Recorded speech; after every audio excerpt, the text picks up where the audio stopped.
What's going on, good people? Adrian Homeboy Holmes here to welcome you to the new season of Super Gamer Book Club. New season?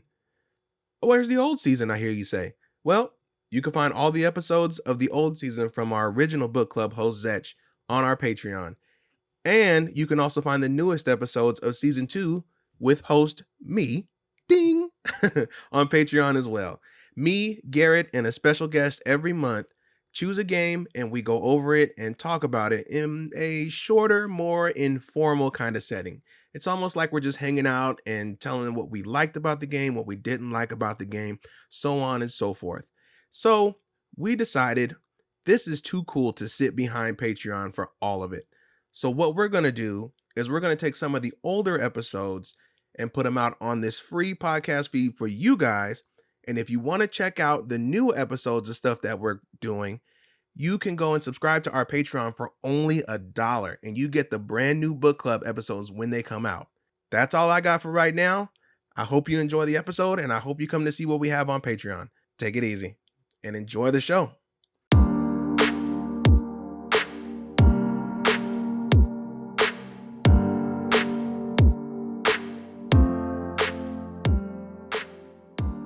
Ladies and gentlemen, welcome back to another episode of Super Gamer Book Club. Here I am in all 240p glory of my webcam, and I am joined by 3, maybe 4, depending on if he lives.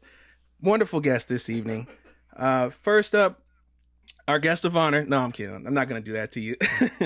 Resident Spectre, Zech Keenan. How you doing? How you doing, sir? Good. How are you? I'm super doing all right. Here. It's been a little bit. How you been? Been really busy. Yeah? New job treating you well? My job is amazing. Oh. Literally working like the greatest place in the world. Hey. And yeah. Disneyland? Close. Oh. For some. He works at the Haunted Mansion. It's wow. Fit like a glove. Yeah. Also here, Super NPC Radio and Call Me By Your Game host, Mr. Conner McCabe. How you doing, sir? Doing great. Really happy to be here. Happy to be on this show. And my job, pretty average. Oh. Yeah. Don't mean to brag, but it's pretty average. I'm excited for the sliding scale. Yeah, exactly. I'm talking mean. I don't mean mode here. I'm talking mean for sure. Thank you. Thank you for that. That's all I got. That's all the time I got for algebra. And of course, of Nintendo Cartridge Society fame, Mr. Patrick Ehlers. How you doing, good sir? I'm doing great, thank you. My job, I'm going to say the outer limits of bad. I'm currently unemployed. Woo! Your job isn't anything. It does no thing. So yeah, I suppose it's not even part of the set of data of how my job is. That in and of itself kind of is a positive. If you think. We'll just put null. How about that? N-A. TBD. And currently in the throes of combat with the Grim Reaper himself, he may jump in from time to time, just our moderator, Captain and Dad, Garrett Morlang. Are you there? Sir, are you with us? Are you still on this plane? I'm here. I'm hanging on tight to the edge of this cliff. He's swinging his scythe at me. I'm dodging. I'm swinging. I'm doing flips. But you know what? I'm hanging on tight, and I'm going to be here for you to make sure that Zech realizes that he is wrong tonight. Now, see, that's where... Not a very good moderator. Oh, wait. I'm the moderator. Oh, I mean, that's not what I meant. Scratch that from the record. Scratch that from the record, guys. I'm sorry. But I do just want to say, Patrick, you were unemployed. I was there a couple months ago, and let me tell you, it sucks, but also it's kind of nice a little bit. It's like it's crappy, but it's kind of nice. No, I mean, I will. There are days where I can settle into the it's kind of nice, but most days it's just a panic, huh?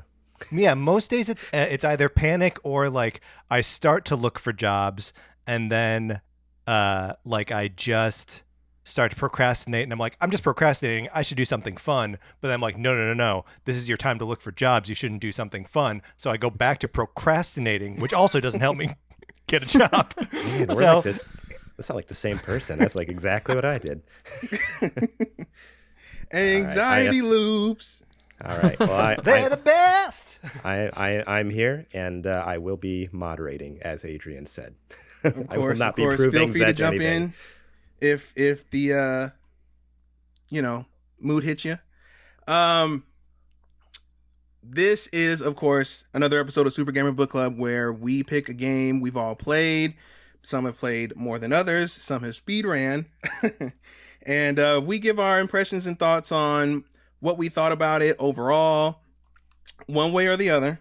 I know that this may seem like, oh, we're going to gang up, but no, that's not really what this is. I wanted to do this one because Patrick and Conner and I actually talked about the game a little while back. And Zech and I actually had a conversation, and he is not as fond of Metroid Dread as we all are. And I thought it would be interesting to have like a round table and just kind of hear everybody's opinion on it one way or the other. Because of course, no game is perfect, right? No game that is or ever will be is 100% flawless unless it's Tetris. Well, Yeah, they already made Last Tetris. of We Us know Part that. 1.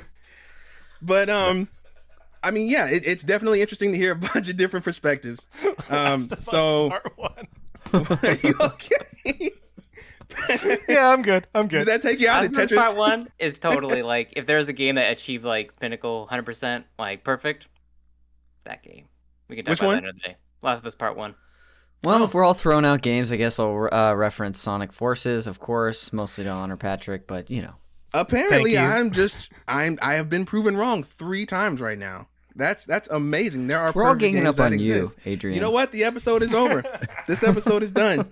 And Hey, I'm just back from fighting the Grim Reaper real quick to say also Death Stranding, 10 out of 10 game. So there you go. Boy, I am just made a fool on my own show. I cannot believe this. Garrett, did you get through fighting death because you remember that you can do the counter? The counter Yes. move, just like Oh. swing, knock the Yes. scythe away. You Yes, shouldn't be knock the dodging. You should scythe. counter it. Yeah. See, I was always bad at Dark Souls games. So here we go. Thanks for the tip. Oh, it's a Dark Souls game? You're screwed, man. Oh yeah, You're you're gonna come back to supposed life to about die. 3 times. I just wanted to start off by getting our, how should I say, surface level overall impressions of the game, where we stand with it. Whoever feels like it, jump in. I can start. Oh, go ahead, Zech. so, being as I have like probably the most opposing opinion of this game, I'll go first. So that I thought that the game was good, not great. Things about I loved about it. Thought the gameplay was good, but that's kind of where it stopped for me. Everything else was kind of, it lacked like any depth.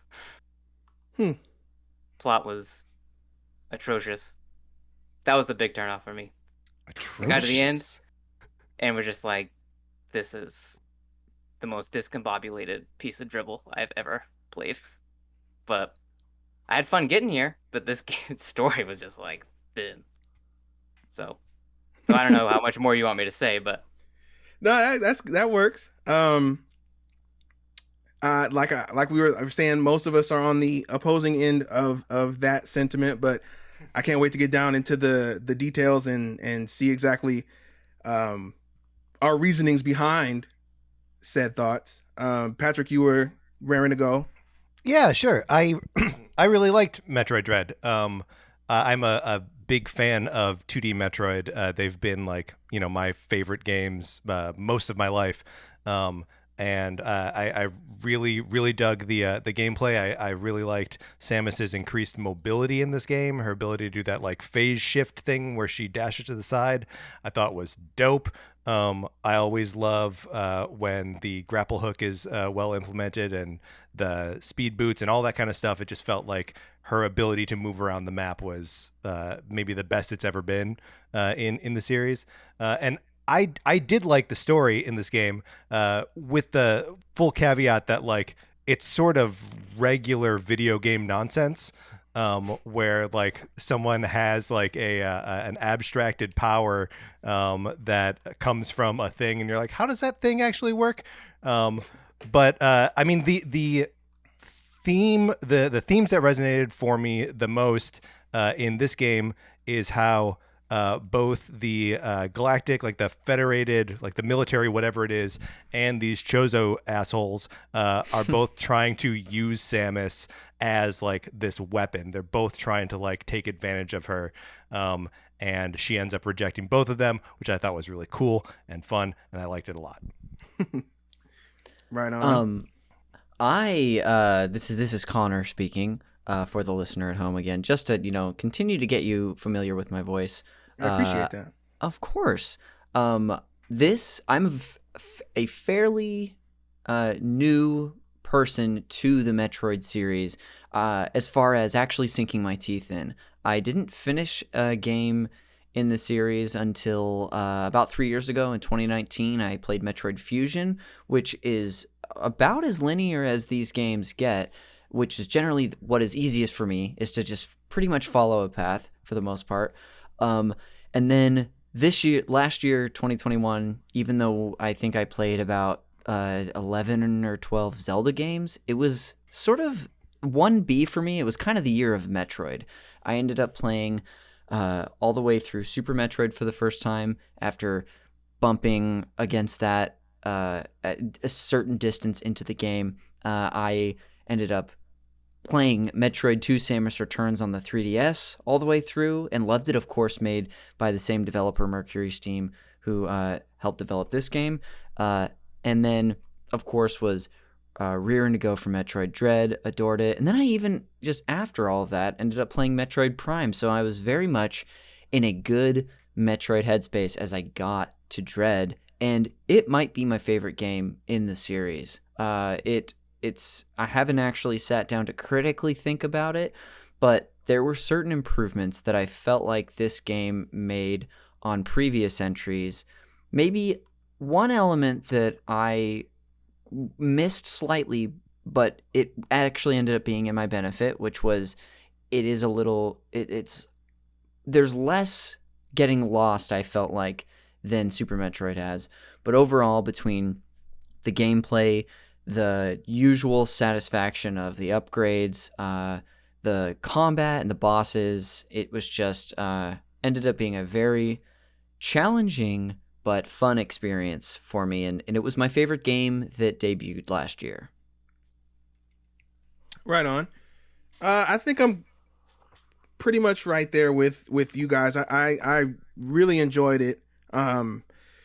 I think I'm probably more in line with Patrick, where I've been playing the series for as long as I can remember. I've played all of them, and there's definitely a how should I say, a favor with Metroid, because it and Star Fox are like my, outside of Mario, which is kind of like everybody's default, but like from Nintendo, those are like my top game series or IP. And I think with that history, with that attachment to it, and to see how far that it's come in regard to gameplay, same thing as pretty much everybody across the board here. I think it's the best it's ever been. It was airtight. I never felt like any mistake that I made was because of the game. I always felt like it was because of me. I feel like this is one of the most responsive games that I have ever played in regards to gameplay, which is very hard to do and do well. So hats off to the team for that one. Of course, there were things that didn't really hit all the way for me. I did not like, I think I mentioned that when we three talked, Conner and Patrick, about, I didn't really like how they forced me to sit through the Adam parts when I already did what he was going to tell me to do. And I already knew what he was going to tell me, and he had to tell me anyway. And I don't know maybe if that was like some kind of thing that they were trying to do to make you get frustrated at Adam, or if they really just made that decision to not let you skip through. I did not think that the music was very memorable in this entry. I can tell you, you can put on 3 seconds of a Super Metroid song and I'll tell you exactly which one it is. But this one was not the same. It wasn't bad, but it just wasn't as rememberable as past entries.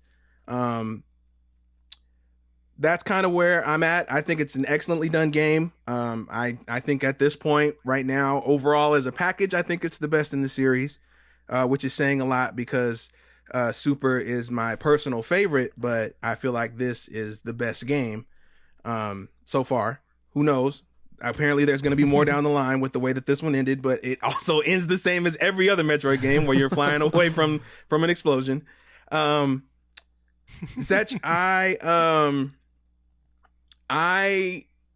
from what I understand, you were not a fan of Fusion either, right? Not you didn't hate it, but you were also in that camp of it's not bad, but it's not very good either. Yeah. So Okay. I played every single Metroid except for Other M, Metroid What's that? Pinball, Other M. Yeah. He's doing a bit. He knows what it is.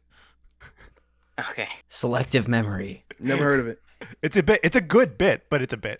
So I didn't play Other M, which apparently is, I guess, where you find out about like her CO or whatever, like who he actually is. So Yeah, they had to make a whole game to tell you that rather than, let you infer that from past conversations, but and I've played Metroid Prime 3, Mhm. got to the end Mhm. when it first came out like forever ago, but I never actually finished that one. So I've played every single Metroid game. I'm a huge Metroid fan. Super Metroid is probably my favorite game actually of all time. Whoa. You guys, that game's so good. Yeah, That's you and great. I share that. Yeah, you want to talk about perfect games. Super Metroid is a perfect game. Like there's really nothing. I play through that game every single year. Like I make it a point. I'm like, all right, well, I'm feeling like Super Metroid. I'm gonna go through this game again.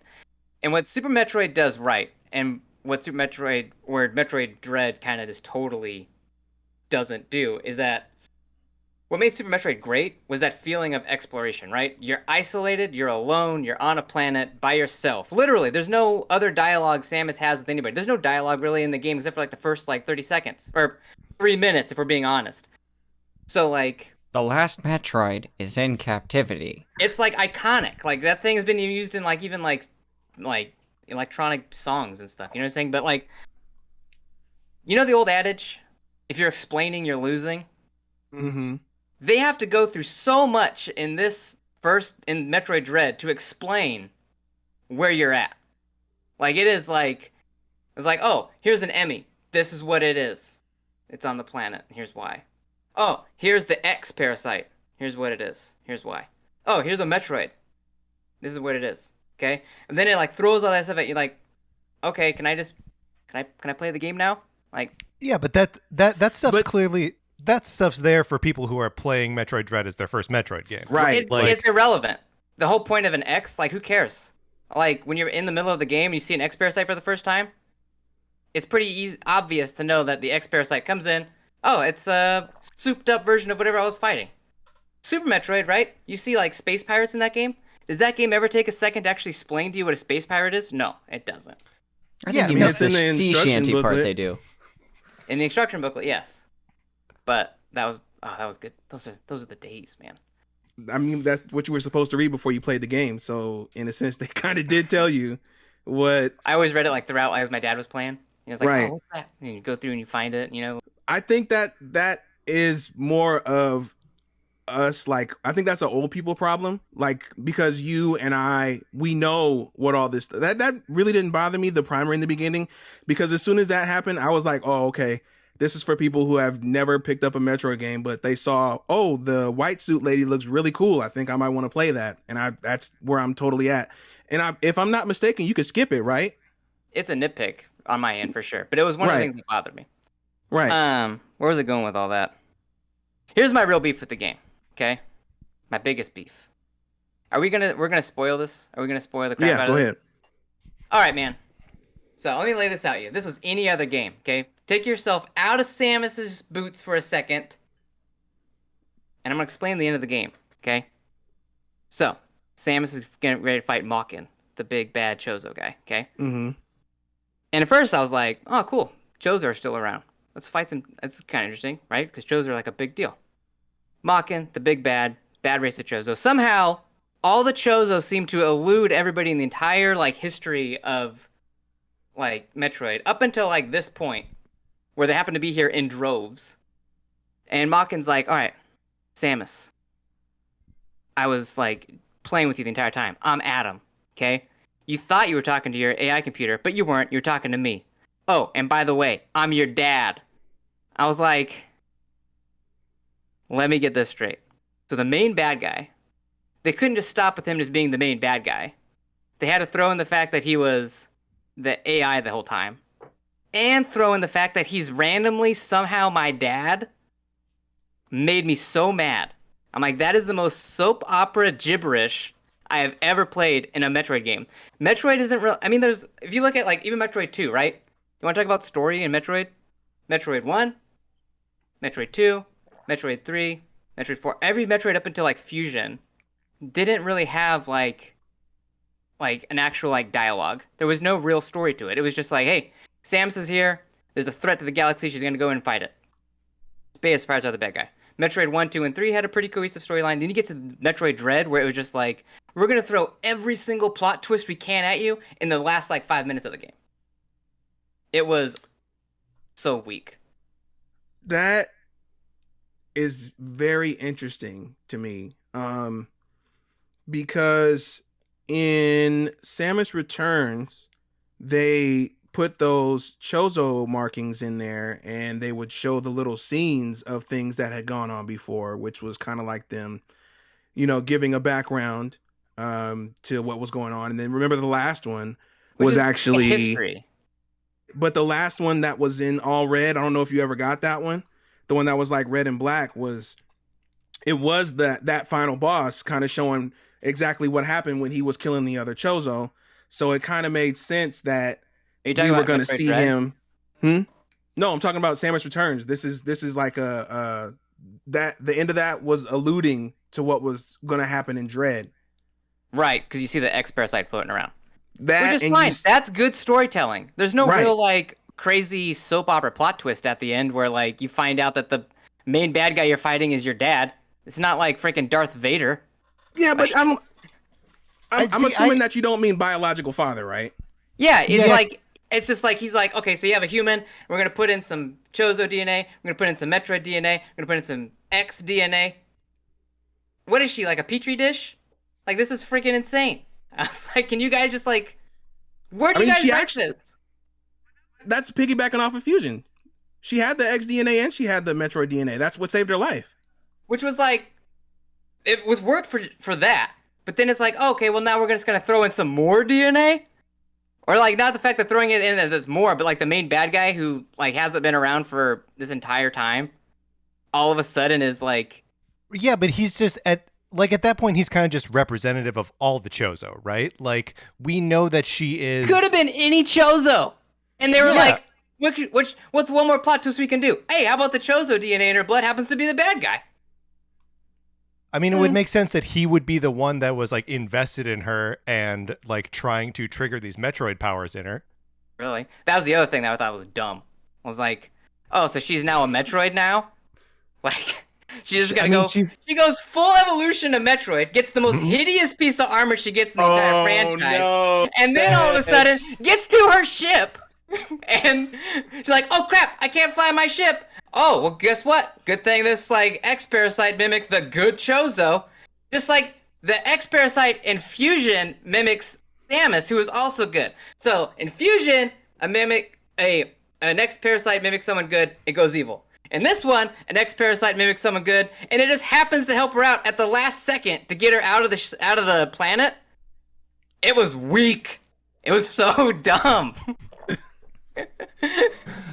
Doesn't bother me, man. I don't know what to tell you. I don't know. It was totally I feel like I'm Mugatu in Zoolander. I'm like, I'm on crazy pills right now. Am I the only one that sees how insane this is? Well, here's what I will offer is that, like, if I were watching a movie and this was how the movie ended, and I was like watching something, or I was taking something in that was just a storytelling thing, I would be like, all right, I don't know if I really care about this. But you know, like you were saying about the first three Metroid games, that like I don't really think of them as vehicles for telling story, right? Like there's the beat at the end of Super Metroid, which is maybe the best storytelling in video games ever. But like beyond that, I don't really think of these games as like story experiences. I think They of them shouldn't as like be story experience. experiences. That's Yeah. my point. They shouldn't be. But then Why why does not? it matter if this last part doesn't work for you? I mean, if it doesn't work for you, it doesn't work for you. I'm not going to try to convince you that it should work for you. But I don't know why that would be weighted so heavily in your evaluation of the game. It is not Metroid. That's the thing. Those first original Metroids, this game is super linear. You really can't explore like you could in Metroid and like any other Metroid. Metroid 1, original Metroid 2, you can literally go just about anywhere. You get the Right. spider ball, and it's like, okay, well, I guess like everywhere is open to me now. I guess I better go like look around at every single nook and cranny, get beefed up, go fight Metroids. This one and Fusion were so linear. It was like you literally took the whole formula for what made Metroid great and got rid of like the key ingredient. So this is the thing when I was presenting my sort of opening surface level thoughts and feelings on the game. This was the thing that I was referring to when I said it's one element of the game that is missing from potentially what my other favorite Metroid experience, which is Super Metroid, and that's the exploration element of it. And it may just be because, well, first of all, I'll say absolutely it doesn't have the same level of exploration and ability to just poke around as deep and far as you want in some spaces, but it may be because I'm bad at video games or because I don't know how to follow a critical path, but I ended up exploring a lot as I went through because I would just be like, I don't know where I'm supposed to go. Am I supposed to go here? And then I would poke around, maybe find something, maybe not. And then I would remember, oh wait, the game was sort of just like, was pushing me towards this teleportation thing, so I'll follow it. So I actually felt like, based on the way I play it, I got a decent, I got the exploration that I wanted from this game, and I'm actually totally fine to have an experience that does not mimic Super Metroid exactly, because I think it might, as much as this game still has so much of that DNA and does so many of those the things that, and builds on the things that made that game satisfying, it would kind of be a fool's errand to try to just repeat it. And I also think that to just try to repeat the thing, like a huge core element of a game, because that's what we think a game or a series is about, I don't think it's necessary to do. I think you can do it, but to just try to be stuck there is what I bump up against a little bit. See, I agree with that sentiment to an extent, okay? I'm all about iteration in video games, okay? Okay, it makes sense, especially like in sequels. Like the whole point is to iterate and change it, right? Imagine playing Zelda. Like let's take Breath of the Wild for instance, okay? What's the difference between Breath of the Wild and like Ocarina of Time? Exploration. It got deeper, right?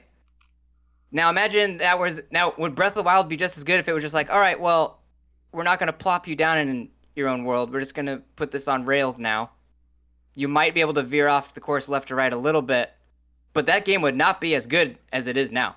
But see, Zech, that's where it's subjective, though, because I've seen a lot of people that talk about Breath of the Wild and they did not like it because it wasn't as dungeon focused and on one track as they are used to for other Zelda games. Zelda games, by and large, were never really on track. Yeah, If you but wanna there's get, they always tell you, this is your next place to go to for the next temple, then this is the next place, But that's one of the chief complaints from people who didn't like the game is the dungeon design, right? Or the fact that there were less of the dungeons of the Zelda tropes that they had before.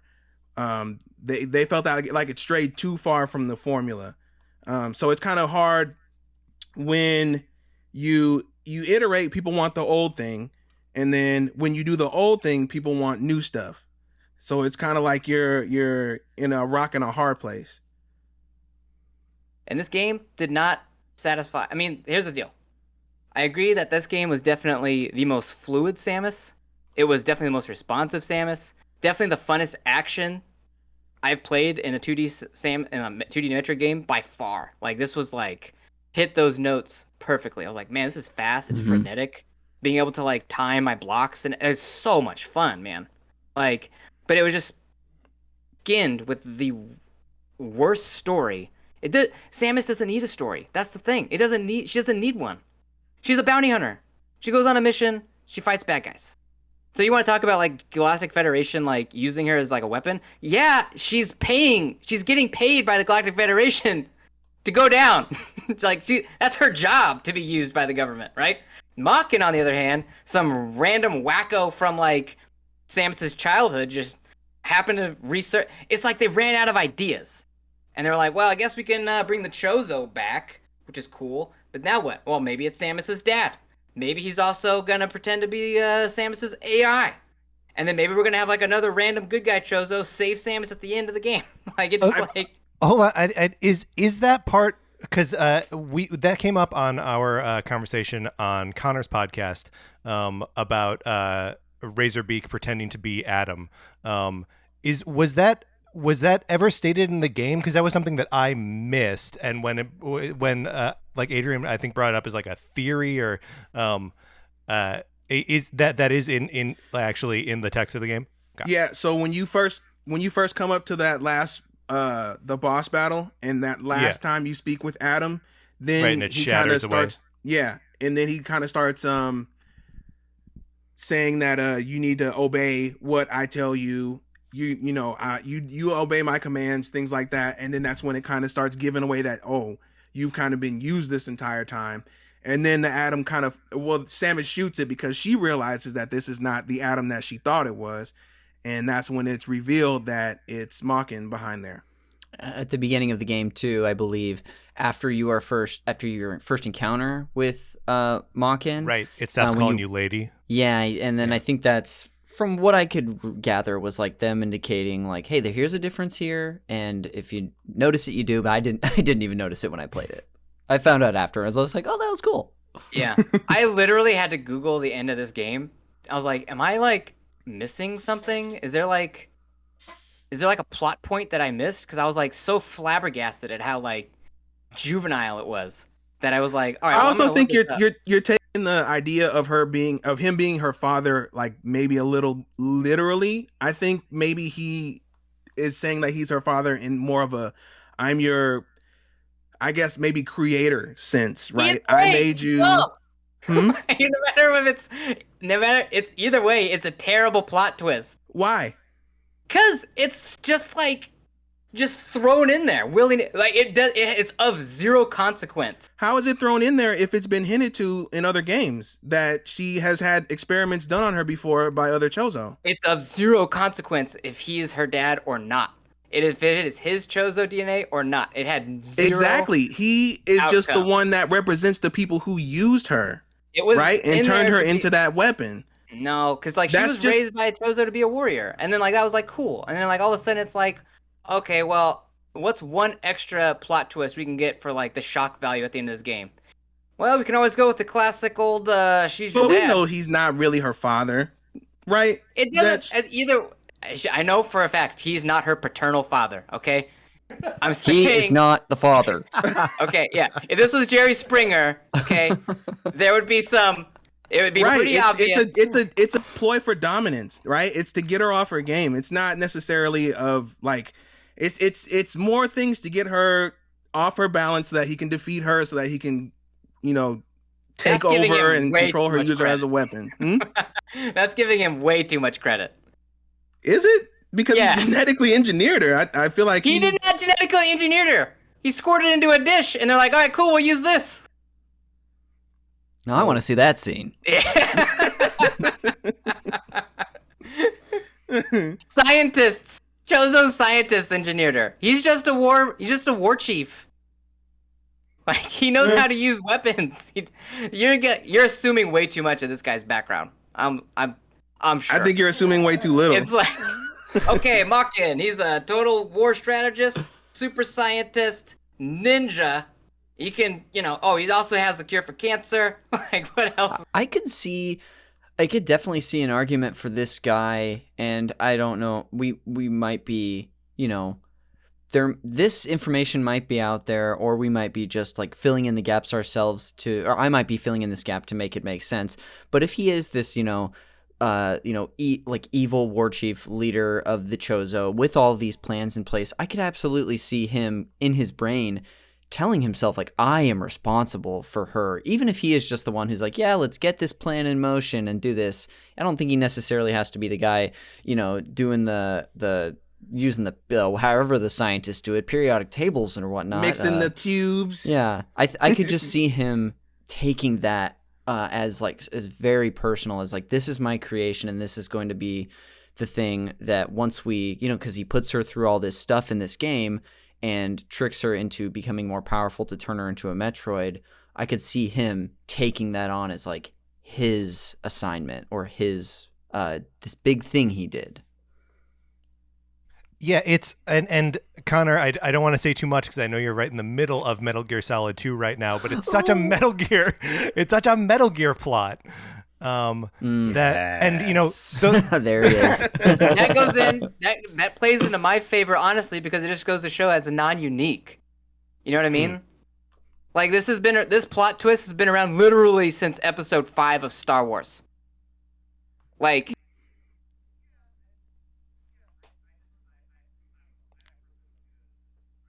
yeah, which is fine. It's just fine, because here's the difference, okay?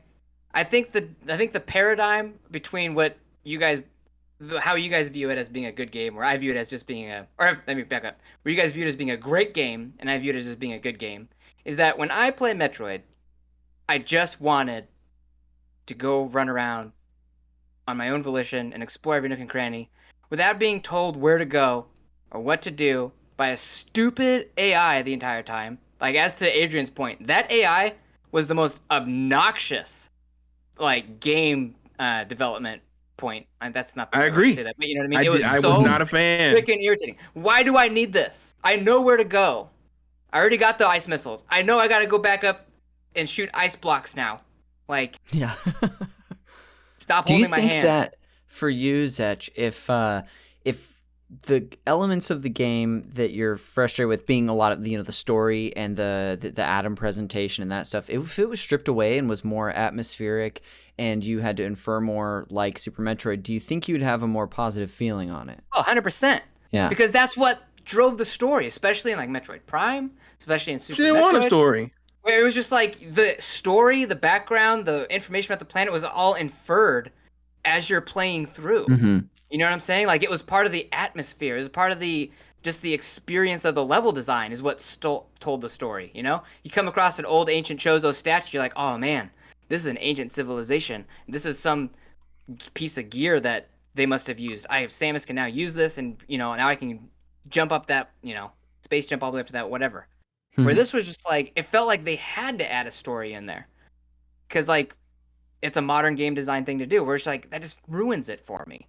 I mean, Fusion being what it is, okay, is still a good Game Boy Advance game. And a bad Metroid game at the end of the day is still a great game. Yeah. You know? Fair point. Fair point. Like, now, you have not played Other M. What? Again, you guys keep mentioning this, and I've done Google searches. I don't know. Exist. I've gone to my local library. Local library. The library couldn't help you? No. And that's supposed to be my number one base for knowledge. I've always wanted to play that game, even though I know the glitch is so bad. Like, if I'm just at the sacrifice of. You want to talk about a story? That game. You want to talk about that? It would drive you nuts. Wasn't that game like done by like Ninja Theory or something like that? Yeah. Mm. I think where I end up meeting you more, Zech, on all of this is that I was just sort of along for the ride with the story, but I do, personally, I did think it makes sense, and I felt like I saw the story beats, even if, for me, oftentimes it takes some looking back in the rearview mirror to see it, understand, but definitely wasn't my favorite part of the game, and it wasn't the thing that I found to be the strength, but I was still, just personally, was like, yeah, this is cool, I'm down for it, and, like, we'll see where it goes next. Like, I enjoy a more inferred, like, Metroid story like we've had in previous games, and I'm also here along for the ride. And I actually don't know which I like better at this point. I would have to think about that personally. I didn't hate that they were trying to put the story more in my face, because I feel like when they did do that, it was never too long. I feel like maybe most cutscenes were probably about 2 minutes or less. Not I don't count Adam visits as cutscenes, of course. But I feel like most cutscenes were maybe 2 minutes or less, and then you were out of their way, and that was pretty much it. It was, I mean, and we've had voice acting in Metroid games before, right? Prime 3 had voice acting, but yeah, which was still like, I would argue was, apart from like the gameplay, it was like the weakest part of that, because Prime 1 and 2, minus like the Luminoth guy or Lumos that you talked to in Prime 2, even those were no one else really talks to you. Yeah. Mm-hmm. But I thought that was a cool turn, being able to see other bounty hunters. Like, we know that the Federation, she can't be the only bounty hunter in space. Which is why it gets a pass, because I'm like, they just need to have Retro Studios write the plot, because even that plot with the other bounty hunters made a heck of a lot more sense than Mercury Steam's endgame gajillion different plot twists. That makes me wonder, in the event that we actually do get a Metroid Prime 4 from Retro at some point, how the storytelling will differ at that point. Will they continue the track of how they have told Metroid stories in the past, or will they try to maybe meet Mercury Steam in the middle? Will Nintendo even care? That's going to be interesting to see. Please no. Oh my god. I feel like they have free reign at this point, just with their track record. They need to keep sticking to like Samus between 2 and 3. I like that. Like, that was cool. Like the introduction of Mother Brain at the end of 3, or well, in the beginning of 3 technically, with all the different units. But like, bring back more of that. Like, if this game had Ridley in it, if Dread had Ridley in it, I'd have been stoked. Really, that's tired of Ridley. Ridley's always been the big bad, and it's always like I like Ridley too. It's like fighting Bowser in every Mario game. You know what I mean? Or fighting Ganondorf in every Zelda game. Like, what? Or fighting frickin' Andross in every Star Fox game. Like, it's not. But this game does. It does. Story. This game does cache some of those chips, though, right? Because like we get like a Kraid battle, and the Kraid battle is awesome. Where the heck is Ridley then? Like, you got to pick belly button lint out of some nasty dude's gut. And then... Those belly button things, I don't know. Hey, that was one of the funnest boss battles. That game that, okay, we'll say Dread had boss battles dialed in this game. Oh, totally. Man. Those boss battles were money. The very first battle with the big thing with the tail was absolutely insane. That's all I gotta say. I love that thing. Yeah. Well, and I like the way that thing is like teased as you're like leading up to it, that you can see it sort of like invisible shape, like slithering around in the background. And, like Zach, to your point about like the sort of more passive storytelling that's just sort of like happening in the background, and like the sort of environmental stuff, like I liked that thing, and I liked seeing it like on like there's later in the game where it's like on a table and it's like getting zapped by stuff and you're just like running by it. It's just it's neat that that's like level of persistence. So like and well, I hear all and understand all the complaints about like Razorbeak and like all the twists at the end. The fact that like we are teased with like encounters with him throughout the game and like right at the beginning. I like having a big bad. Like I like having a thing who's present from the beginning to act as a like menace over you the whole time. They did. So when they first introduced him in the beginning, I was like, oh, cool. This is going to be dope. And then they let him talk. And I'm like, man, this guy's an idiot. I hate him. I hate this guy. Like, why do they have to give him like actual like words? Like, I know he's bad. I know he's trying to kill me. Let me infer the rest of who this guy is from, like, me playing the game. Gosh! I hate him. I'm so mad. So how do you deal with that when it happens in movies? Bad stories? No, I mean, like, when the villain has to set themselves up as a villain. This isn't a movie. This is a video game. Right. The ability to tell a story, especially since like Metroid's got a proven formula of how to like actually properly execute a Metroid story with any of their other games. And then like this one's like, well, I guess we got to appeal to more first timers. So I guess the first like few minutes of it when they're explaining everything, I was like, okay, I got it. I know what all this is. Like, it's for the new people. Bring them in, And then it's like, okay, now we got Mockin / Razor Butt, and it was just like Razor Butt. Come on, that's not his name. It's his name to me, man. It's Mr. Razor Butt to you. But it's also Mr. Razor Butt is my father. It's also been 20 years since the last game, though. So there's people who have lived entire lives that have no idea about how any of this works. Children. It's a game, though. Like, it's Metroid. Like, it sounds like you want Mega Man. They did so much more with much more primitive tools back in the day, Super Nintendo days. They could have easily people do that all the time. That same style from Super Metroid is still used today in side-scrolling action adventures like this. There's no, you don't need to make the excuse like, oh, it's been 20 years. Because that style of game is still being done today. Fair point. Somebody said something about bosses earlier. They're great. I would love to talk about that for a little bit if we could. Yeah. I know we talked about this on our show for the co-op episode, but this was something that I think this is maybe, in my personal opinion, the thing that Mercury Steam does best. This is coupled in with the combat and the abilities, but I noticed this as I was playing through Samus Returns on the 3DS before. I remember talking to Patrick about this as I was going through, but I continued, not to the degree that they do it in this game, because I feel like if the bosses and the challenge and the fun of them were an 8 in that game, they're a 10 in this one. I remember just being pushed and pushed and pushed to learn patterns, to use my abilities, to think outside the box in certain moments. And this game did that, and I think soared to even higher heights, and including, we've talked about the final boss before, but to get a little bit out about it on this show, that was like just the ultimate challenge. And I'm not one of those people who ever needs something to be hard to be satisfying, but to have that thing to overcome after he wiped the floor with me a number of times, and finally doing it was absolutely satisfying. And it felt like a test of endurance too in a lot of these fights, but especially that one. And finally, a test of whether you had gathered enough stuff throughout the course of the game, right? Like, yeah. I was able to get through most of the game without like doubling back to find more like energy tanks or missiles or whatever. But it's really only in that last fight with Razorbeak where I'm like, I should really go back. I gotta go back. I need more ammo to pull this off. But yeah, it's I agree that it feels like a culmination of that stuff. Mm-hmm.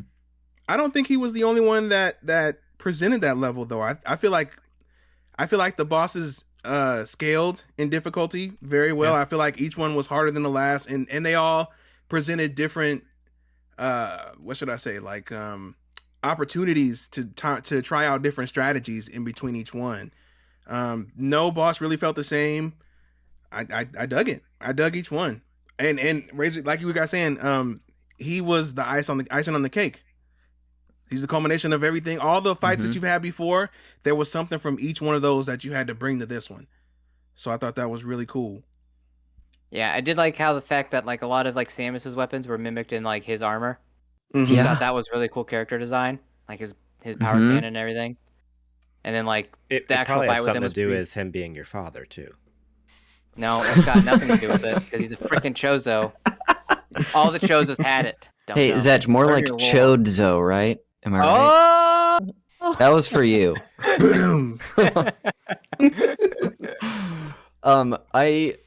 I also think this isn't something I experienced because I just beat every boss the old-fashioned way, but I was very fascinated to see, and I'd love to hear if any of you got into this, how many creative ways there were to destroy some of the bosses. Like, I know we talked about Kraid's belly button. Apparently, you can like set up like a bomb as you're in the morph ball form and get shot into his belly and then just kill him that way. Apparently, also there's, I think one of the hardest bosses for me was when you're fighting that experiment again, And apparently if you charge up your sprint enough, when he comes out of a move, you can just dash through his head and murder him. How gnarly is that? It's crazy. It's so cool. I didn't experience any of this. I was just a fan. Did any of you get into that? No. No. I just killed them all, shoot them to... Yeah, I'm not creative. I watched them. As soon as I found out that there was alternates, I said, oh, well, I got to go back. I got to see that. Yeah. Dude, that's what I'm saying. There's so much good in this game. It was buried for me by a terrible, terrible, terrible plot. And I'm like, the plot was just so bad. And the lack of music. It really didn't bother me that much. The music was also so bad. And I don't know about bad. No, but let's talk about the music for a little bit. I think the music really wasn't that there was no music. It was more like it was just like atmosphere noises. Well, and there's nothing chips. new, right? Right. Like, one of the things that and this is going back to your point about like the limits of storytelling in like older games and how some of that can actually lead to better storytelling because there's just less of it. But like the restrictions placed on the original NES sound chip make the original Metroid score this weird like bleepy bloppy atmospheric like crazy thing that just sounds awesome. And like the same is true of Super Metroid and of the Game Boy one. And they even find a good way to like translate that to like a symphonic structure or symphonic like sounds in Prime, but like I feel like this game just never found a Sonic identity, and like it's all like kind of crappy MIDI samples playing like the hits of the Metroid series, but it would have been nice if there was like something now new. That's what I call Metroid. Now Volume 5. What do I call Metroid 2021? That's good.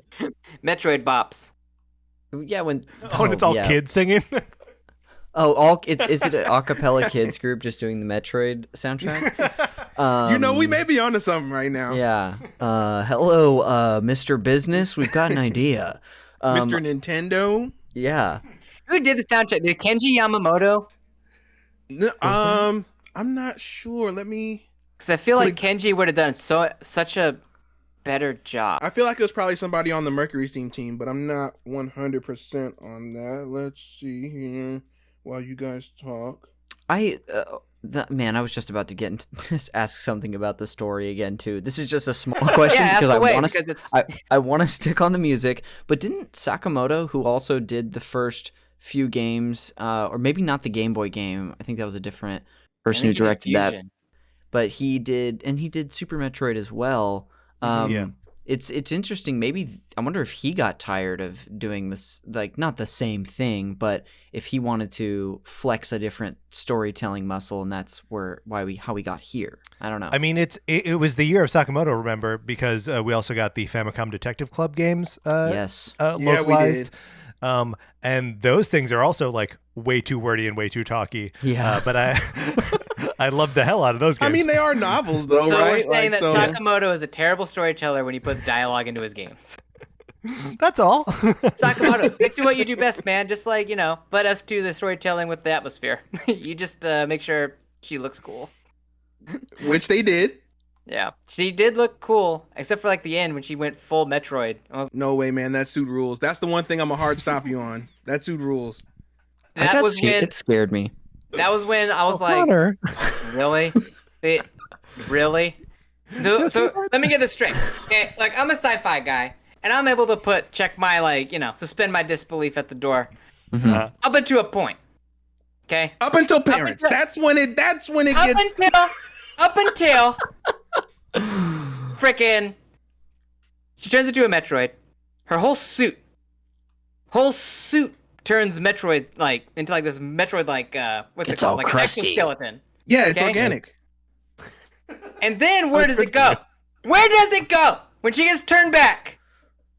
How does it get turned back into an actual regular suit again? It went from being like metal, physically metal, to being biological, back to being metal. I'm like, it's you guys Goku's only hair, did man. this because you're like, It's Goku's hair. He's no longer Super Saiyan, so it's gone back to normal. yeah, that's anime. You can't no. I watched some Dragon Ball Z today. I'm here for it. Yeah. I was. But did you? I understand why you like it. Okay. I understand it looks cool. It makes no sense within the context of the universe. It does, though. The suit's organic. It has the ability to change form. That's just like saying that her Maria suit could turn organic at the drop of her changing her DNA. Her insides, her physical person inside the suit changes into a Metroid, and now her suit reacts and becomes organic. The same way that she can change into a basketball. Yes, Zech. No, see, the morph ball, I'm like, okay. How is that believable? I'm going to leave it. The suit being able to change material, not believable. You don't get it, Adrian. I guess I don't. I do want to know, did you get to the bottom of the composer search? Yeah, it looks like a Japanese gentleman. I do not know. Let's see here. Let me try. Soshi Abe Sakayodoi is his name. I don't see any other credits to his name as of right now. I should say anything major. I can keep digging, but that is the gentleman who did this one, and yeah, he definitely didn't have any supervision. Soshi Abe is what they call him for shorthand. Soshi Abe, which is weird because he let's see, he did Pikmin 3. Looks like. Looking at a picture of him, he looks like he should be like in an emo band or something. That's my guy. He did a couple of songs for Smash Ultimate. He did some of the expansion pass music for Breath of the Wild. Most of the songs in like Smash Ultimate were just remixes, though. Yeah, that's probably what he did. Then he probably just made a couple of remixes, and then he did he did some Pikmin 3 stuff. So not necessarily an 18 member. Man, what is the music from Pikmin? Yeah, I don't know. I'd have to. Maybe that's the point. Ambiance. Yeah, the music. The for sound me of for a this leaf game, falling. You know, I also would not. I mean, I personally wouldn't describe it as bad, but it just ends up being probably the most forgettable element of the game for me. I don't. Mm-hmm. I mean, I can remember certain sound effects and certain soundscapes, like when you walk into a new save room or even an Atom room. I can hear that sort of ethereal glow that it's got, and I really like that. But as far as the music goes, yeah, I don't really remember like much. the most lasting or like impactful piece of music in this the sound of the Emmy chasing you when you're finally like I can hear that in my sleep. Terrifying. Yeah. Unpleasant. So that's the other thing too. So this game has a lot of like beyond nostalgic value for me, right? Me and my dad, like, this was like Super Metroid is the first game I ever beat as a kid, and it was because my dad and I would play it all the time. Okay, so when I told my dad that they're making a new Metroid for the Switch, like for Father's Day, we got him a Switch, right? And then like found out like a few months later that Metroid was coming out in October. I was like, oh, Dad, I'm gonna get a copy. He's like, oh man, I already got it pre-ordered, man. We're totally gonna play this thing together. He beat you to it, and like he can't play it because the Emmys are too hard. That my brother bumped on the Emmys too, and he also like that. This is a game that we bonded over to, and he got to like the first, not the first Emmy, but the one after that, and couldn't get past it. Yeah, I had to help my dad get past the first one, and then we moved, so now I can't help him get past any more of them. So now he's fucked. Now he's really stuck, and he can't he just can't beat it. And so I'm like, man, it sucks because I got through this entire game, and now I can't talk to him about it because he can't freaking beat it. You know what they need? They need Luigi to pop up after you die 5 times and to be like, looks like you're struggling with this Emmy. Do you want to know? Here's the... We need a Goose Samus. Yeah. And I get you can't make a game for everybody. It's impossible. Yeah. But if they're already on the track of like, all right, well, we got to make a game for newer audiences, why do you have to make it so darn hard? Make an easy mode. That is a fair point, though. Like, I mean, Nintendo, I feel like historically almost doesn't understand the concept of accessibility. And I think most of us were really happy with the difficulty level just because of probably the amount of games we play and how familiar we are. I was going to say because we play games, the format. Yeah. But this and other games, I think, could absolutely. This is a larger discussion, but like could benefit from an easier mode. Yeah. Or Emmys that are turned down 50%. Or But at least Nintendo make also the block easier, because that's like his deal. He can't time the block right. That window to block those Emmys is like a split second. Well, and it changes too. yeah. Yes. Yep. Yeah. It's never the same. He can't learn the rhythm because they don't hit him with it at the right time. Yeah, I mean, my advice to my brother was don't try to block the Emmy attack. Just start over. And don't be afraid of dying there. Like Yeah. Anywhere else, yeah, it's kind of weird when you die. Like just take the L and like try the Emmy again. But yeah, it is like it's weird to have to like retune your brain as you get to like those parts and be like, okay, this part is different. I will fail.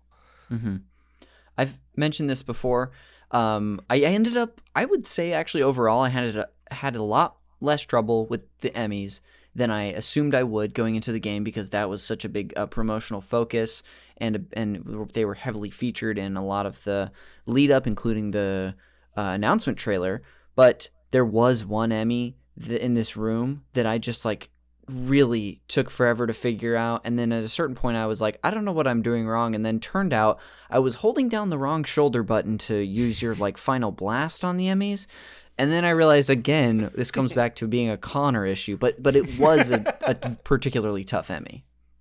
See, that's another thing I think where I agree with you about the accessibility issue, right? Because when you're doing some of those Emmy instances, they like make you have to, okay, you need to turn your controller upside down, then rotate the right stick 3 times while you're holding L like this, and then somehow press B while you're pressing right on the D-pad, You look like you're and then getting ready that'll to charge up a Kamehameha or something. This is I'm and then seeing that'll something charge up much dirtier. the hyper cannon, and it's like, how is anybody over the age of, you know what I mean, 35, 40 gonna, regularly do this? There should be. I was gonna say that's a path that they were kind of already on with their version of Metroid, Samus Returns, Metroid 2.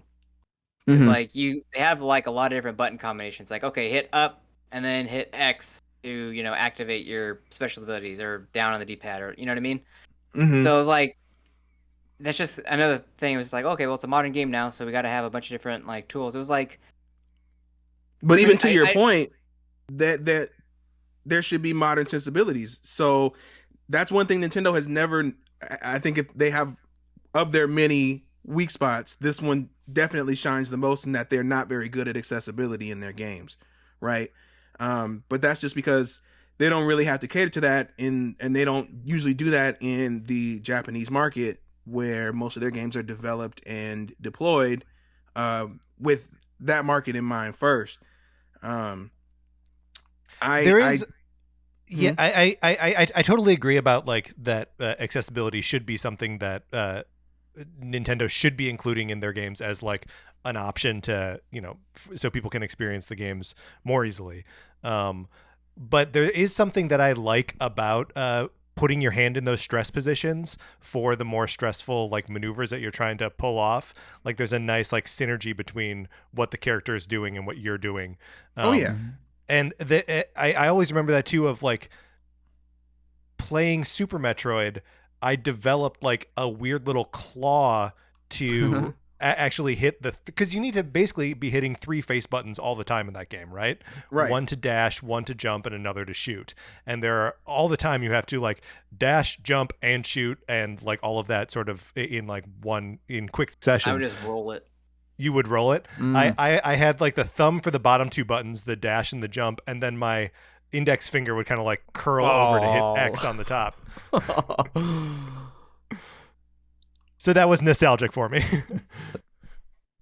It was just kind of a bummer, because I remember my dad playing through Metroid, and he was the one that would show me how to beat it. And this one's like, all right, I got to show you how to beat it, which is like fine. But it was like he would have had so much more fun if they just had like an easy mode and just like a way for that block, a way for him to just enjoy exploring the world without the threat of being killed by an Emmy at any given moment. You know what I mean? Like within those like Emmy areas at least. Like so I bought him Axiom Verge when I got him the Switch, because he's already played that on my Xbox, and I was like, oh dude, he totally needs to get this on Switch. So I got it for him on Switch. He loves it because there's no you can dirtle about and explore at your own will, which is what, back to my point about what original Metroid was. Like that's what it made it great. It was just like, you're alone on the planet. Go figure it out. Don't hold my hand. You know. What other games did you get him like that? Got him. I know Axiom Verge was the only one, and then I loaned him Link to the Past, or Link's Awakening. So he played through that one and beat that one. The new one.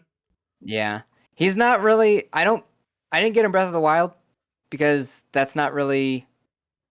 He'd hate it. It's huge, and the mechanics of third person.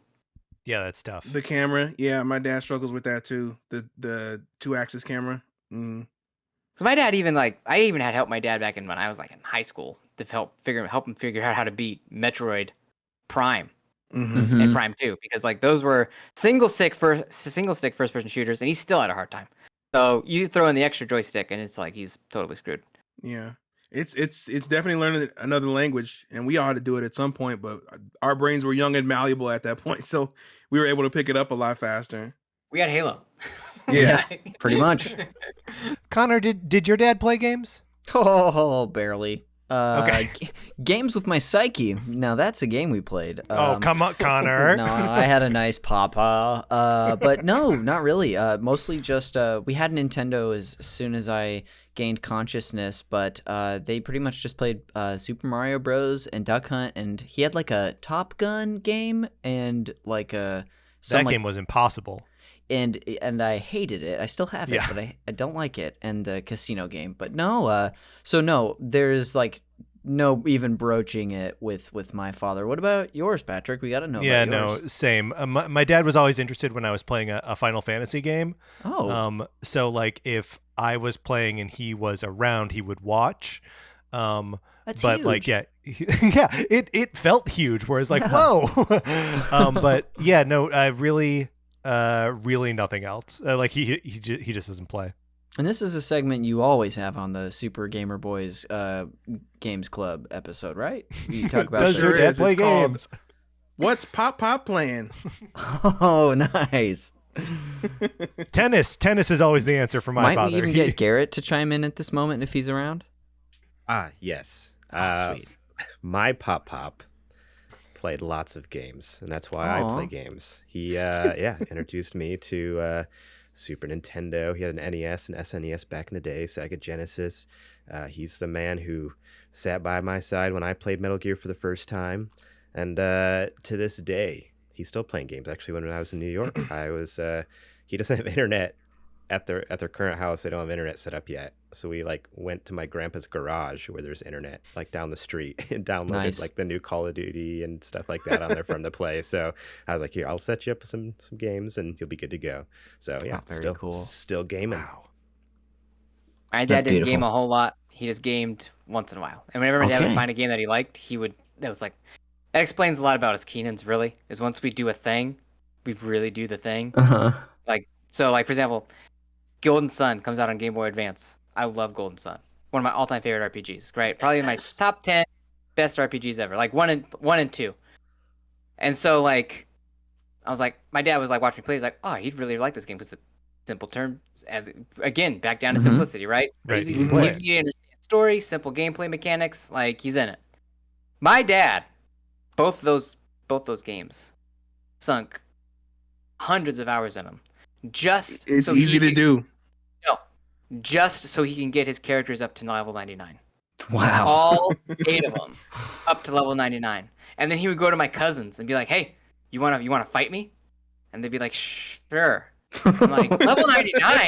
Feels like he just like one-shotting him with a sword, and it was just like, why do you have all the most powerful gems? Yeah. That's great. He spent hours just remember getting the Daedalus summon. My dad spent hours. He literally had like a calculator out to do the math on how much health the guy had left, so he could figure out how to beat him. I'm so glad we got to talk about Golden Sun today. I really do love that game. Yeah, well, my dad, he did a 24-hour race on Gran Turismo once, so there. Did he really?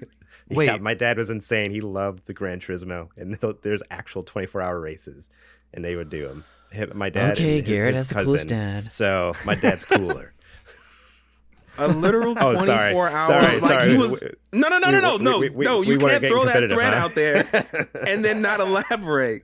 Your dad played Gran Turismo for 24 hours straight, is what you're telling me right now. He played one of the worst racing games, 24 hours straight. Zech, we're not getting this right now. Wow. We've had our issues in the past with this. So I mean, I think pretty much every Gran Turismo game has a 24-hour race, or at least a couple of them. And Only for the diehard racers. My dad and his cousin would stay up, and they'd stayed up all 24 hours and traded off. Insane. I can't believe that they did it. There is no game. I saw the save file. There's no game on the planet I would stay up 24 hours to play. No Dead Rising. Zero games. Okay, I do have a Dead Rising 24-hour story. my roommate in Chicago was going for there is an achievement in the original Dead Rising where you have to stay alive in the game for 24 real-time hours, and it's in a mode where your health just continually depletes, and it's not like the story mode of the game, but you just have to go, and there's a finite amount of healing items and all of that. So my roommate Andrew was playing this, and it was the last achievement that he had to get, and he was in the last 15 minutes of the game and was like, oh, I need to jump down, I need to find some more orange juice to heal up. And then Isabel, maybe was the character's name, comes riding by on a motorcycle and just knocks his head off with a katana. And I don't think he's played the game since. That was 15 years ago. Yeah. He said there's only one Dead Rising now. I don't know why they didn't make any more games. One other thing that I actually wanted to talk about with Metroid Dread, another Mercury Steam strength, is how the game looks. The design and the art design specifically, and also they did this in Metroid 2: Samus Returns, but just the background of the game, whether it's specific locales or just seeing an ominous figure moving around in the back, I love those elements, and I would love to see them continue to do that, and then maybe they could even meet Zech in the middle here and tell a little more story with some of the background elements going on. I wouldn't be opposed to that. Yeah, no, that's a good point. I think all I wanted to say is that I think I 100% agree with you. The game looks freaking fantastic. It's gorgeous. It's smooth. The environments are really well done and intricate. The way they've kind of dialed them in. I will say that in 2022, if your game doesn't look good, you're already off on the wrong foot. Even pixel art games already look good. So sure. So it's table stakes that it looks good. Yeah, it's okay, cool. Yep, nope. You already got the first step right. It looks good. You know what I mean? But every game looks good. It's just when I was younger, the difference between a good looking game and a bad looking game was pretty obvious. You know what I'm saying? GoldenEye. I remember the first time I booted up GoldenEye. That game looked great, right? Then if you ever loaded up what game was it? Blinks the Time Sweeper on Xbox. That game came out 2 generations later and looked like crap. Man. You know what I'm saying? Yeah. I'm saying I don't even just think it's surface level is solid. I think that it's they did a lot with what they had, and I really think they accomplished a lot with how it looks. Absolutely. Yeah. The utility of their design is dialed in 100%. I always like to give a shout out. I think I did last time when we talked about it, to the animation team. I think this is some of the best animation work I've seen in a game in a long time. Even in just regard to small details that maybe me and 4 other people will talk about, but in instances where you'll come up against a wall and Samus will start shooting. And if there's a little crevice like that she's shooting through, she'll rest her hand on the upper wall to kind of brace herself while she's shooting.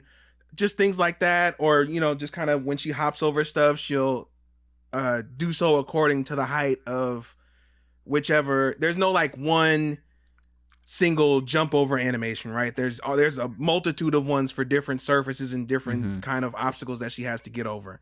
Which added to the fluidity of the movement. Because, like, there was really no break in, like, if you're running and you go into a slide, she naturally, her body and everything was animated to do what was, left foot versus right foot. Like, it would actually, you know what I mean? Like, it was so good. And that extended to the counter too. That, like, when you did that while moving, that it felt fluid and looked cool. Yep. While moving, while jumping, while in super speed, it all works. Yeah. She does this beautiful twirl when you're running and does the counter too, which that was something I've specifically, it's been caught on air of me saying that's something I really wanted them to address going from their previous game to this one. Because the counter in the first, it's cool. I love that element, but it really slows the momentum. And this, if you want, you're just going to keep catapulting through the level. We could even talk about I've heard some people express just that they don't enjoy the space jump, but I love how you can zip around the level. The dash that Patrick referred to is great. Like, the movement and arsenal in this game was really fun. Even if I didn't ever know that I was actually using a super missile, it was still enjoyable to me. And Conner, you did use missiles when you played this time? This time I did. Okay. Well, I famously am one of those psychos that when I'm fighting enemies or bosses, I just won't do it, and then I have to click a switch in my brain to actually start using them. I got a text from Conner as he's fighting Ridley in Super Metroid for the first time, being like, "I'm having a really hard time here. Am I just supposed to keep hitting him with charge shots?" And I'm like, "Charge shots, Conner? Use your missiles." I've got that's a 24-hour challenge if I ever heard of one. Yeah, jeez. So yeah, I love those missiles, especially the lock-on element, including in the final boss, where you can just lock onto 5 spots on him and just unleash a rain of missiles. Really enjoyed that.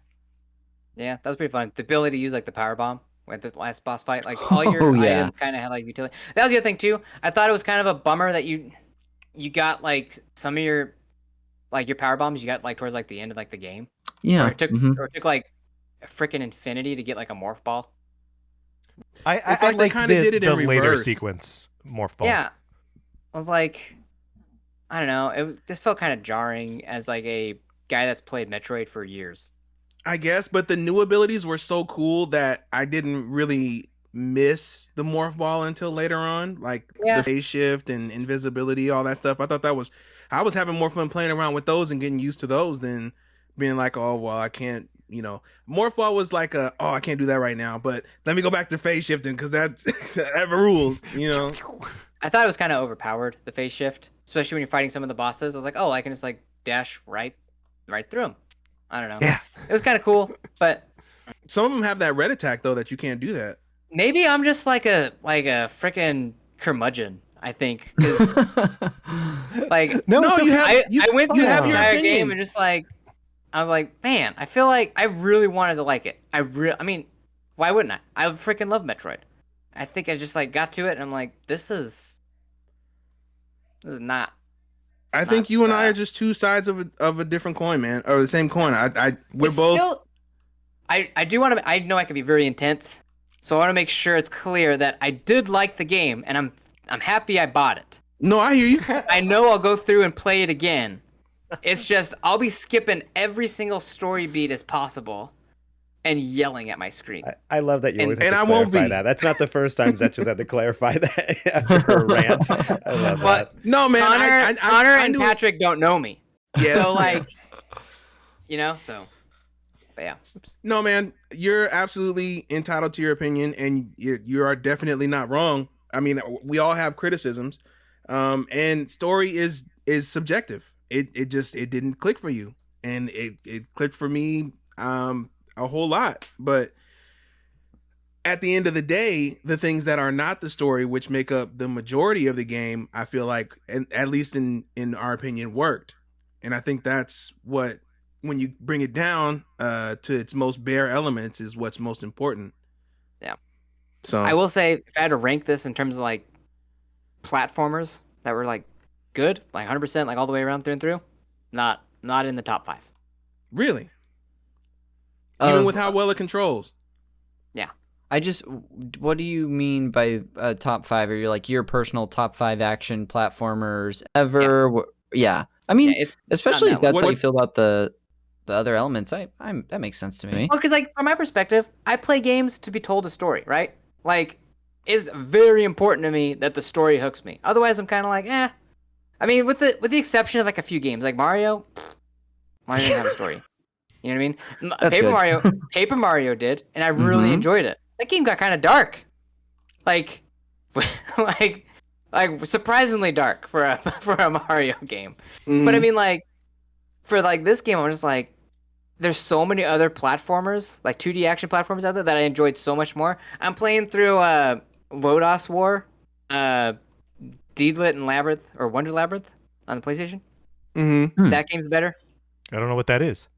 Check it out. It's really, really good. I think it's like a $20 game, and it's just like, it's based on some manga that I don't really know anything about, but like the gameplay itself is really fun. You basically have like two different like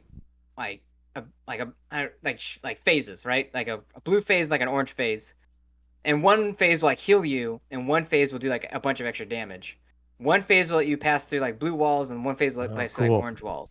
And so like it uses these two different, I guess. So, but it uses these two different phases as you're going through like these like levels and traversal and stuff like that. So it changes the way you like fight bosses and how you try to heal yourself versus attack. So you're going defense to offense.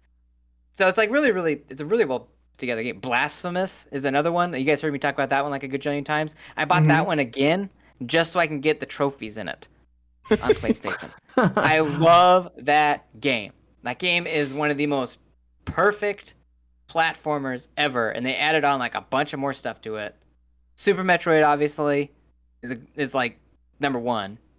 Axiom Verge 1, maybe even Axiom Verge 2. Like those games are all better. That's weird. I didn't hear Celeste in there. Oh, Celeste. Celeste rules. But except the difference between Celeste is more of like a Super Meat Boy game. I'm trying to go direct 1-to-1 Metroidvania platformers. Okay. You know what I'm saying? I get you. Yeah. Well, at least, you know, the issues you have with this game aren't David Jaffe-esque of just being like, you have no idea what to do. There's no way to figure it out. That was trolling, right? He was trolling. Was he? Did he come out and say that? Because I hope so. Because I think he's made fun with it since then. So even if he wasn't trolling, you know, maybe he can laugh at it now. And so you're good telling for me him. that the designer of Twisted Metal, and the designer of God of War 1, 2, and 3 couldn't figure out where to go in a Metroid game. That's what he's telling us. He's smoking too much weed. And is telling us that it is a terrible game because of that. Even though there are I'm sure he environmental was things. when he said that. Like, the what? Strange thing for me is like when I was playing this game, smoking weed, I was like, man, what if I could go through that wall? Jaffe was actually he reviewed Resident Evil 8. He was talking to Colin Moriarty about it on Last Stand, and he was like, you know, man, Resident Evil 8's an alright game, but if you play that game just like blazed out of your mind, that game is terrifying. Checks out. It's terrifying on its own. It was not. 8 Did was you play like the Dollhouse? The dolls. Okay, so here's the deal. 7 and 2 were like, you're scared from start to finish. Like, there's no moment where you're like not feeling capable. You always feel like you're on the back foot. 8 was like, okay, this is creepy. Okay, this is creepy. Oh my gosh. Get me out of this dollhouse. I'm terrified out of my gourd. I'm gonna pee my pants. And then like, not creepy, just a shooter. Yeah, the rest of the game wasn't that bad at all, really. No, but that one section, I'd say actually the first two. I'd say the House Dimitrescu, and the Dollhouse, I think were the two standouts for sure. Dimitrescu, honestly, hear me out with this. Picture a Castlevania game that's just like Dimitrescu. I don't have to hear you out. Yes, I would. Oh no, that's not what we're talking about. Okay, never mind. I would Wait, do it. Is the question, would you Boom. hit that? What was the question? Yeah, that's why I was like, yeah, okay. Yeah. The house? That's- Yeah. Yeah, if it was an entire Castlevania game modeled after just Dimitrescu, oh my gosh, I'd be elated. As in, like, she's the boss, or the map is The map itself, like the world, like picture taking Dracula's castle and putting that in like the RE engine. And I don't that's see why they couldn't she's the do this. castle. and that's the game. You play as Simon Belmont, first person with a whip, just going through Castlevania, and it looks just like House Dimitrescu. How is Yes, it not done a Connor, first-person Castlevania game? I don't know. It is Bowser's inside Did it in story. Metroid? It's Lady Dimitrescu, where she eats you, and then the inside is She's just tall House enough. Dimitrescu. Love that. Still good. Great. I think we have clearly exhausted all our avenues with Metroid Dread. Fellas, I appreciate all of you guys coming on. Anybody got any last remarks or anything of the sort that they want to throw out there? Garrett, how are you? Did you make it through this episode? Are you okay? Did death claim you? He's gone. Oh yeah. I'm here. Okay. Oh, okay. Not dead. Not dead. not dead. Yes, I'm alive. I'm here, and I just want to say this is a great game, and I wish I could have been able to say more, but I'm one of those noobs that Zech talked about, and I very much like the hand holding because I'm bad at games. So that's all. Go play this game, especially if you're a noob at Metroid, because you'll probably actually finish this one. I've never finished any other one because they're all too hard for me. That's the other thing too, is I played this game coming off the heels of playing Samus Returns on the 3DS, and so I literally played them like back to back. And it's Same like, here. man, like Samus Returns was just so well done. Like they didn't really. Anyway, I've already said it a gajillion times. I really am thankful that you guys had me on the show just to kind of shout my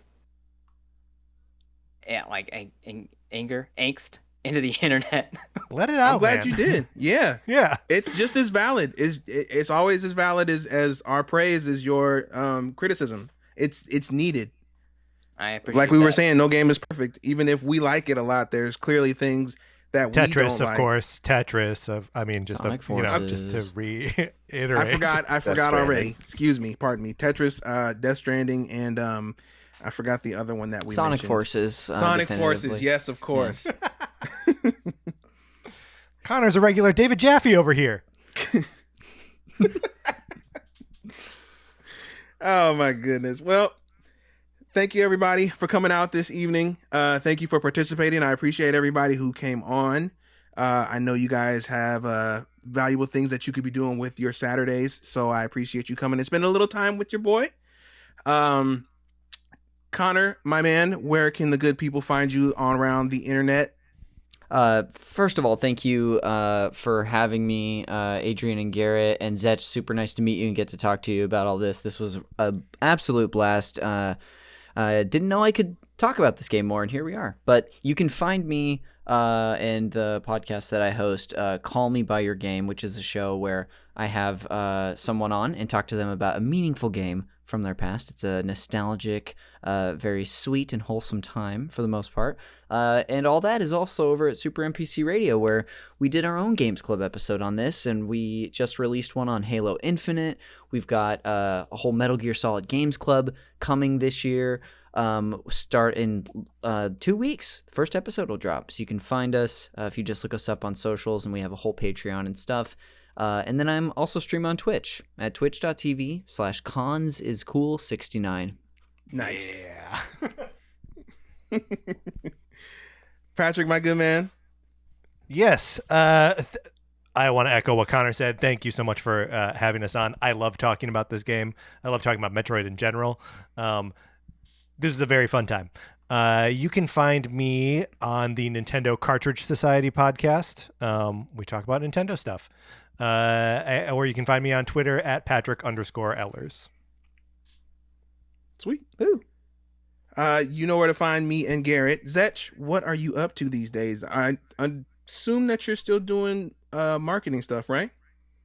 Yeah. So all I do now is work You can find my social media at NerdDadZech, but whether I let you follow me or not, you have to pass a series of tests. Ooh. Oh, And you got to Metroid- pass a Ooh. vibe check. Metroid Dread will be one of those questions. Oh. No, no one will follow. No one will pass the test. It's The fine, you're whole not a real game friend is anyway. one of the questions. Yeah. No, man. In order but to wait- follow me, you have to play Gran Turismo for 24 hours.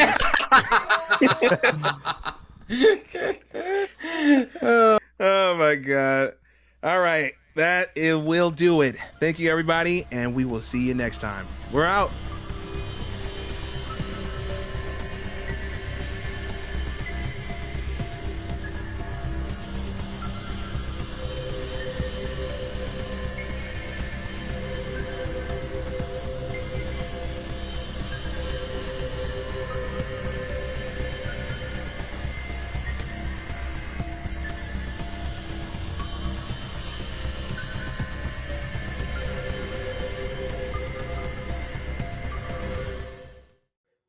And that's a wrap.